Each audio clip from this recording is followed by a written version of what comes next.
আর যখন আসছে না, রাধারানীর মনে সন্দেহ হলো। রাধারানী আমার কি করলেন, ওই বিরজার কুঞ্জের দিকে চলেছে।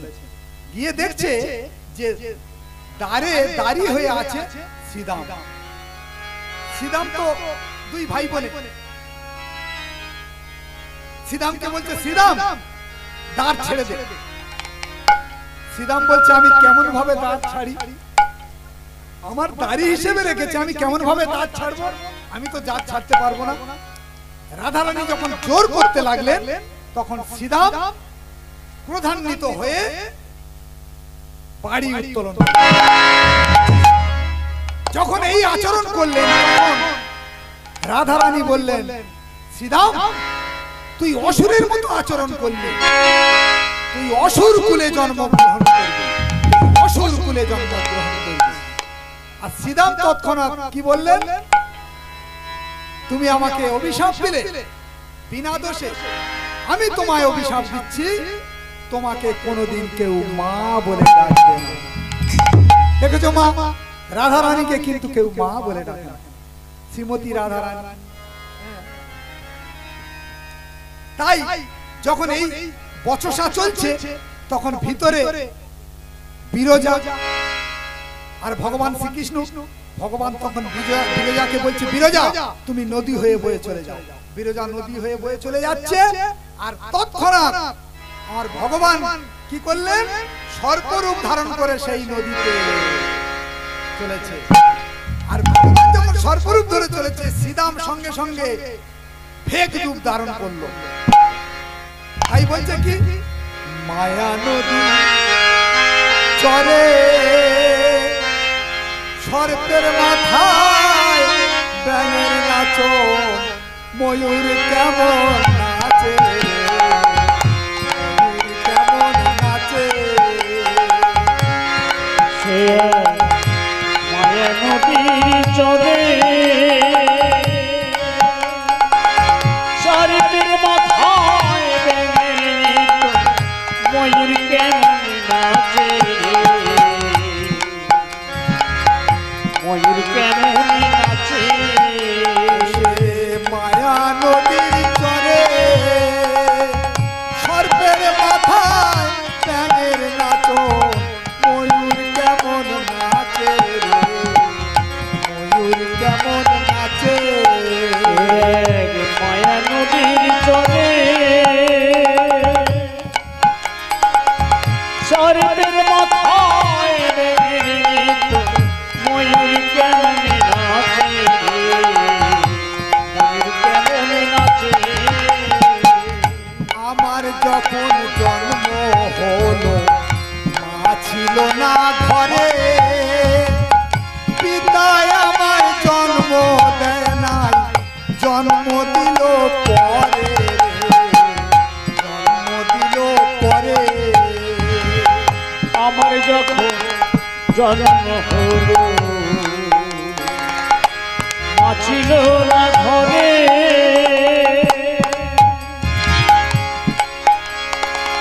দেখতে দেখতে ভাইয়ের জন্ম পিতা হবে,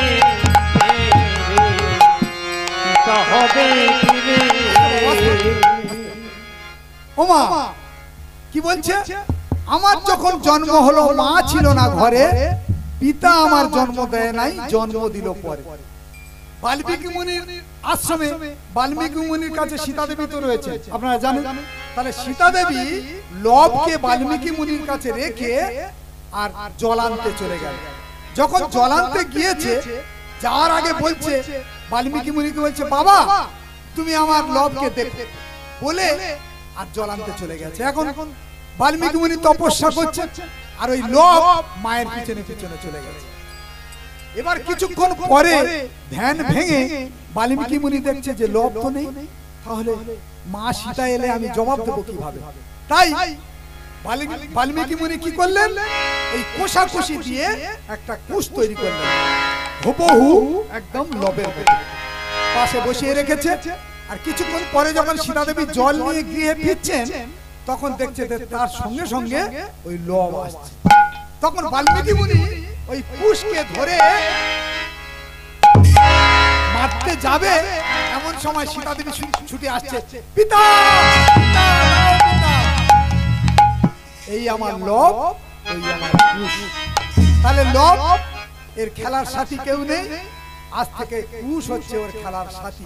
ওরা দুই ভাই, তাই বলছে আমার যখন জন্ম হলো মা ছিল না ঘরে, পিতা আমায় জন্ম দেয় নাই, জন্ম দিল পরে, জন্ম দিল পরে। আমার যখন জন্ম হলো মা ছিল না ঘরে,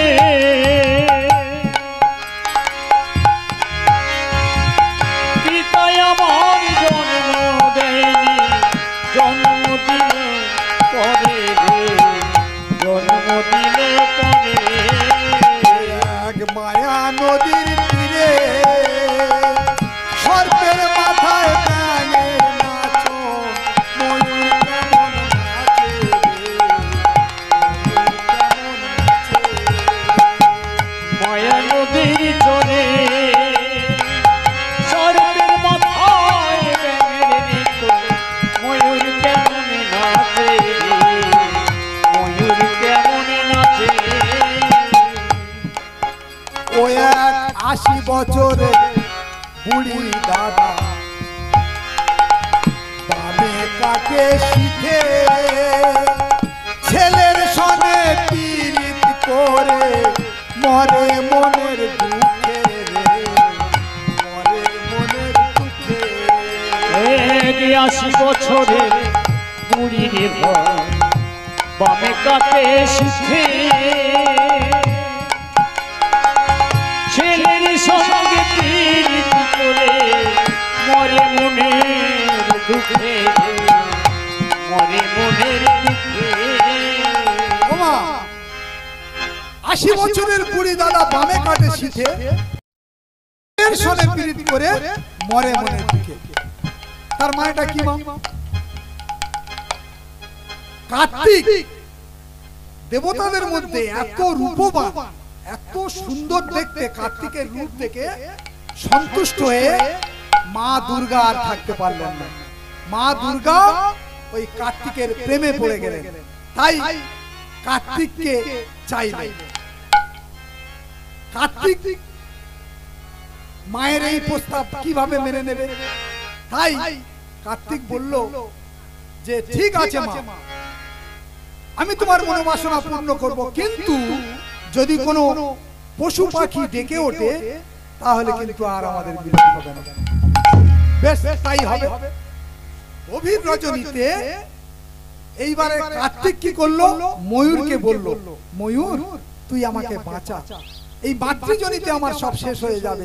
তাই যখন মা দুর্গা কার্তিকের গৃহে প্রবেশ করলেন, সঙ্গে সঙ্গে ময়ূর ডেকে উঠল। ময়ূর ডেকে ওঠার সঙ্গে সঙ্গে কার্তিক বলল, মাগো আর তো আমাদের মিলন হবে না। তাই বলছে ৮০ বছরের বুড়ি দাদা কাটে শিখে, ছেলের সঙ্গে পীড়িত করে মরে মনের দুঃখে রে, মরে মনের দুঃখে।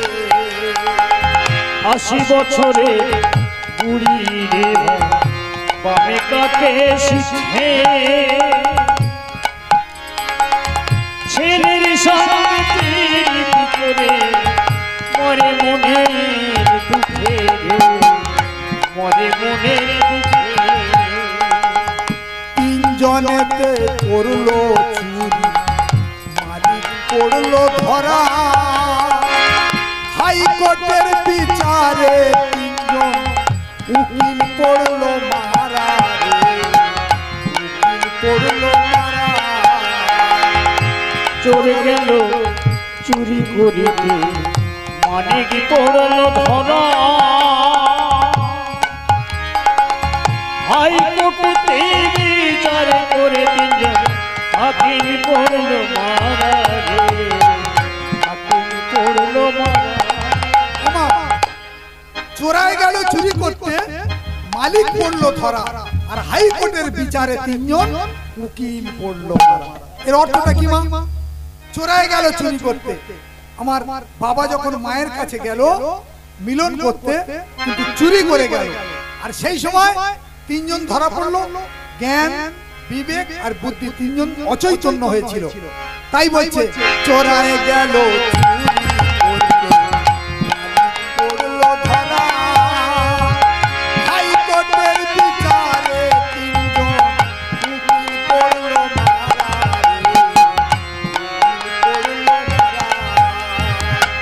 চোর গেল চুরি করিতে হাকিম করল মারা। হাইকোর্টে বিচার করে তিনজন উকিল করল মারা রে, উকিল করল মারা। সে মায়া নদীর চলে সত্যের মাথায় গেছে, ময়ূর কেমন নাচে, ময়ূর কেমন নাচে। তাহলে মা ওই শ্রীদাম সংখ্যাসুর দৈত্য হয়ে জন্মগ্রহণ করেছে। তাহলে শ্রীদাম সংখ্যাসুর দৈত্য হয়ে জন্মগ্রহণ করছে। এইবারে যখন এইবার সংখ্যাসুর দৈত্য যখন ভগবানকে যখন অভিশাপ দিলেন আমার বৃন্দা, আর ভগবান কি করলেন? বৃন্দাকে আশীর্বাদ করলেন। সেই বচসার মধ্যে এইবার সংখ্যাসুর দৈত্য প্রবেশ করলো। আর সংখ্যাসুর দৈত্য প্রবেশ করার সঙ্গে সঙ্গে সংখ্যাসুরের সঙ্গে ভগবানের তুমুল সংগ্রাম শুরু হয়ে গেল। প্রলয় সংগ্রাম।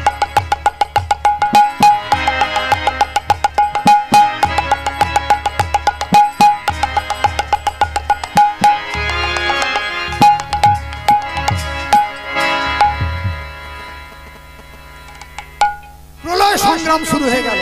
আর সেই সংগ্রামে আজ সংখ্যাসুর দৈত্য পেরে উঠছে না। সংখ্যাসুর দৈত্য সারা শরীর ঠক ঠক করে কাঁপছে। বৃন্দা, বৃন্দা, আজ আমি যুদ্ধে পেরে উঠছি না। বৃন্দা বৃন্দা বলে সংখ্যাসুর ডাকিতে লাগিল। বৃন্দা বৃন্দা বলে সংখ্যাসুর ডাকিতে লাগিল। বলো বৃন্দা বলো, কেন আমি আজ বুঝতে পারছি না? বৃন্দা বলো। বৃন্দা, আজ আমি যুদ্ধে কেন পেরে উঠছি না? বলো বৃন্দা বলো। বৃন্দা তৎক্ষণাৎ ছুটে এসে বলছে, ওগো ওগো স্বামী, ভগবান তোমার রূপ ধরে এসে আমার সতীত্ব হরণ করেছে। তাই তাই তুমি সমস্ত অস্ত্র আজ ভগবানের চরণে সমর্পণ করো। তুমি ভগবানের কাছে আশীর্বাদ চেয়ে নাও স্বামী। তাই সংখ্যাসুর দৈত্য কি করলেন? সমস্ত অস্ত্র ভগবানের পায়ে সমর্পণ করলেন। আর কি বললেন? আর জনমে পাই যেন ঠাকুর তোমার দুটি রাতু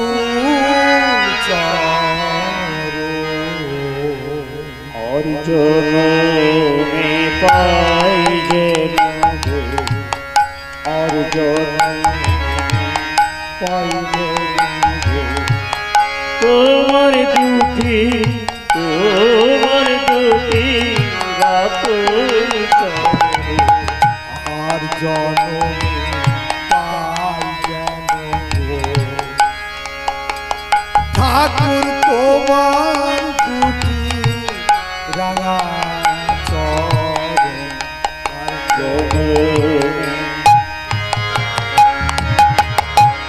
জনমে পাই যেন তোমার দুটি, তোমার দুটি রাঙা চরণ।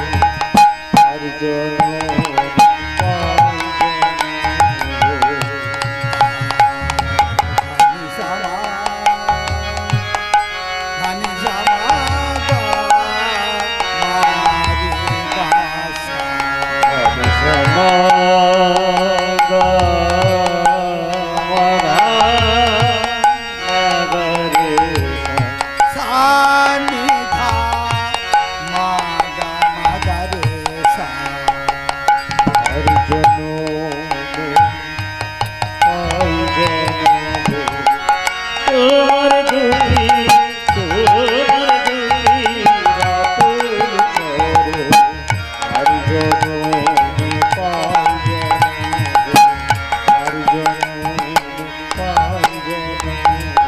জনমে জনমে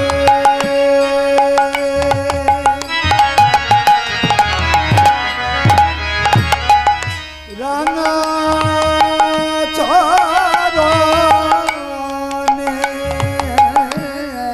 জনমে জনমে জনমে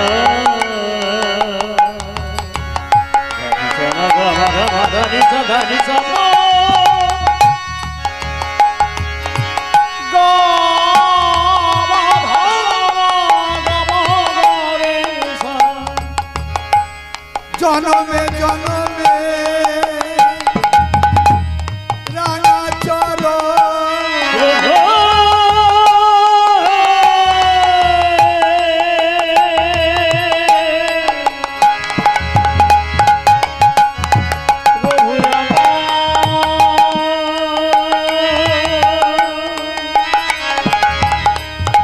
কৃপা করো প্রভু প্রভু হে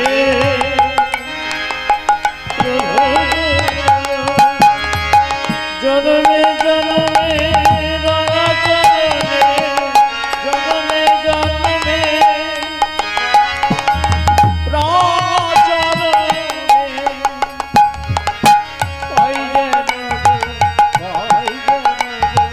রাতুল করে আর জনমে পাই যেন তোমার দুটি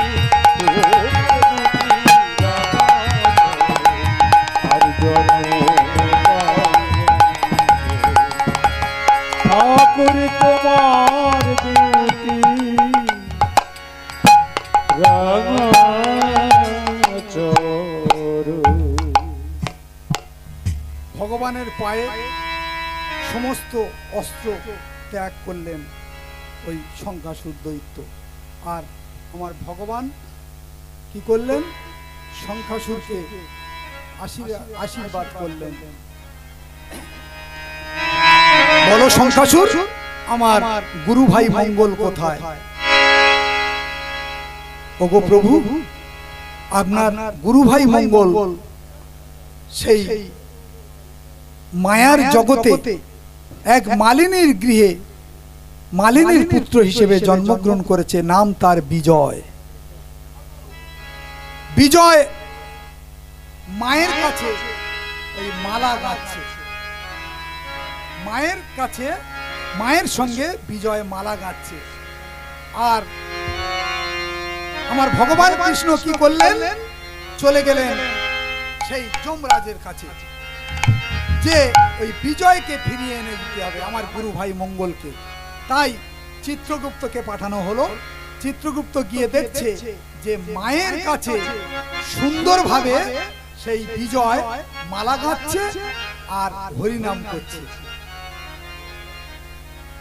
কৃষ্ণ গোবিন্দ হরে মুরারে হে নাথ নারায়ণ বাসুদেব। কৃষ্ণ গোবিন্দ হরে মুরারে হে নাথ নারায়ণ বাসুদেব। কৃষ্ণ গোবিন্দ হরে মুরারে হে নাথ নারায়ণ বাসুদেব। কৃষ্ণ গোপাল হরে মুরারে হে নাথ নারায়ণ বাসুদেব। কৃষ্ণ গোপাল হরে মুরারে হে নাথ নারায়ণ বাসুদেব। হরে কৃষ্ণ কৃষ্ণ কৃষ্ণ হরে হরে, হরে রাম রাম রাম হরে হরে। শ্রী কৃষ্ণ গোপাল হরে মুরারে হে নাথ নারায়ণ বাসুদেব। শ্রী কৃষ্ণ গোপাল হরে হে নাথ নারায়ণ বাসুদেব। শ্রী কৃষ্ণ গোপাল হরে মুরারে হে নাথ নারায়ণ বাসুদেব। এইভাবে মায়ের সঙ্গে মালা গাচ্ছে বিজয়। আর চিত্রগুপ্ত দেখলো মায়ের কাছ থেকে কোনো সন্তানকে এইভাবে নিয়ে যাওয়া যায় না। তাই ওই বিজয়ের অঙ্গে পিপাসা যোগ করে দিলেন। বিজয় সঙ্গে সঙ্গে বলছে, মা মাগো, আমার বড় পিপাসা লেগেছে, একটু জল এনে দেবে মা। সঙ্গে সঙ্গে মা জল আনতে গেল। আর যেই জল আনতে গেছে, চিত্রগুপ্ত সঙ্গে সঙ্গে সেই বিজয়কে নিয়ে চলে এলো। ভগবান শ্রীকৃষ্ণকে বিজয়কে দিয়ে দেওয়া হলো। বিজয় মঙ্গল রূপে প্রতিষ্ঠিত হয়ে বিজয়কে নিয়ে ভগবান শ্রীকৃষ্ণ কি করলেন? আজ সেই গুরুমা শবরী এবং সন্দীপনী মুনির আশ্রমে গিয়ে মায়ের কাছে মঙ্গলকে ফিরিয়ে দিয়ে কৃষ্ণ বলরাম গৃহে ফিরলেন। আর এই কথাটা সেই মাছ বিক্রয়িনীকে ব্রাহ্মণ সুন্দর করে বুঝিয়ে দিলেন। বুঝিয়ে দিয়ে আজ সেই ব্রাহ্মণ কি করলেন? সেই নুড়ি পাথরটি বুকে নিয়ে, ওমা সেই নুড়ি পাথরটি বুকে নিয়ে আজ গৃহে চললেন। আজ গৃহে গিয়ে বৃন্দাকে আজ মাধবীকে ডাকছে। হরি বল। মাধবীকে ডাকছে, মাধবী মাধবী আজ আজ কাকে নিয়ে এসেছি? দেখো মাধবী কাকে নিয়ে এসেছি। মাধবী সঙ্গে সঙ্গে গৃহ হতে বাইরে বেরিয়ে এসে বলছে, কাকে নিয়ে এসেছো স্বামী? দেখি দেখি। সঙ্গে সঙ্গে সেই নুড়ি পাথরটি ব্রাহ্মণ ঠাকুর মাধবীর করে দিলেন। মাধবী সেই নুড়ি পাথরটি বুকে নিয়ে সযত্নে হাত বুলাচ্ছে আর বলছে, বলো কে দিয়েছে ঠাকুর তোমার ভক্ত সখা? বলো কে দিয়েছে ঠাকুর তোমার ভক্ত সখা? বলো কে দিয়েছে ঠাকুর তোমার ভক্ত সখা? বলো কে দিয়েছে ঠাকুর তোমার ভক্ত সখা? ওহে নিঠুর ওহে পাশা, তুমি হে নিঠুর হে পাশা, ওহে নিঠুর ওহে পাশা, তুমি হে নিঠুর ওহে পাশা, ওহে ভগবান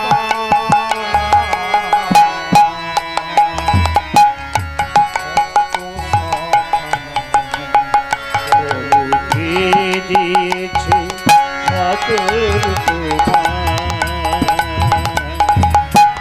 ভক্ত সখা?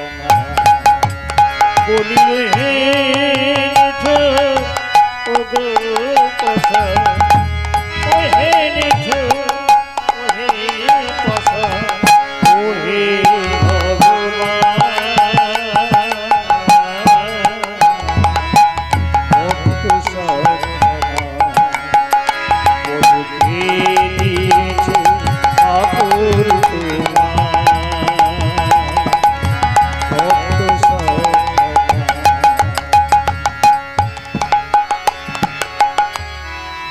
তোমার ভজনা করে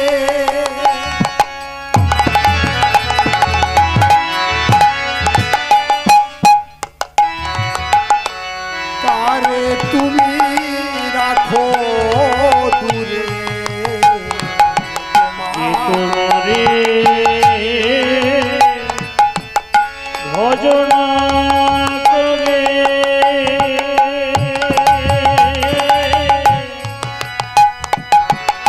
আরো তুমি রাখো দূরে। যে তোমায় ভজনা করে তারে তুমি রাখো দূরে। যে তোমারে ভজনা করে দয়া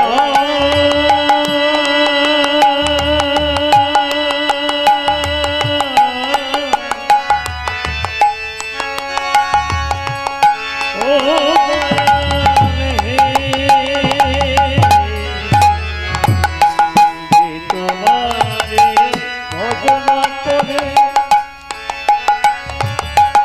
আর তুমি রাখো দূরে যে তোমারে আঘাত করে আর যে তোমারে আঘাত করে যে তোমারে আঘাত করে যে তোমারে আঘাত করে তারে বাঁচাও প্রাণ। ভক্ত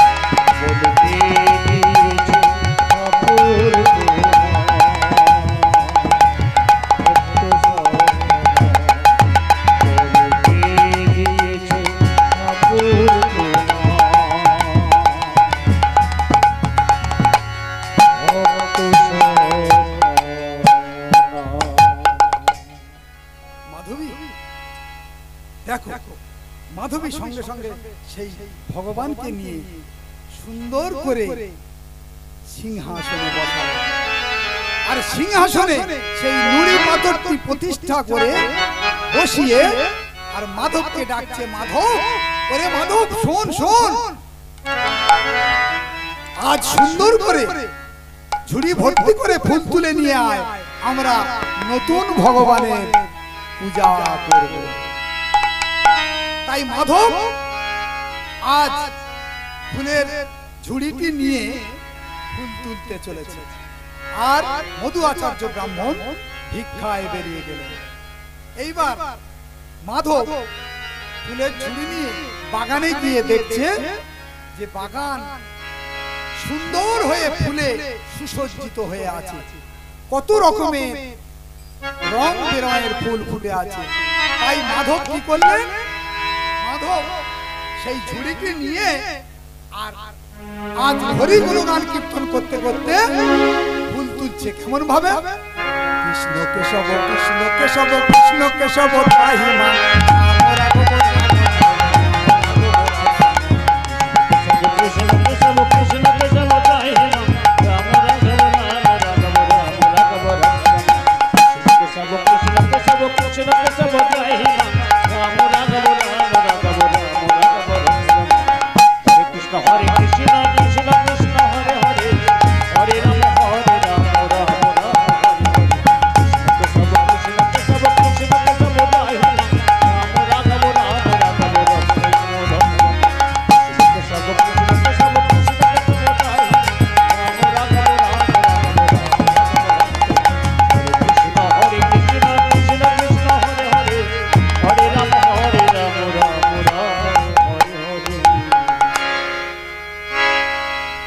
ভর্তি ফুল।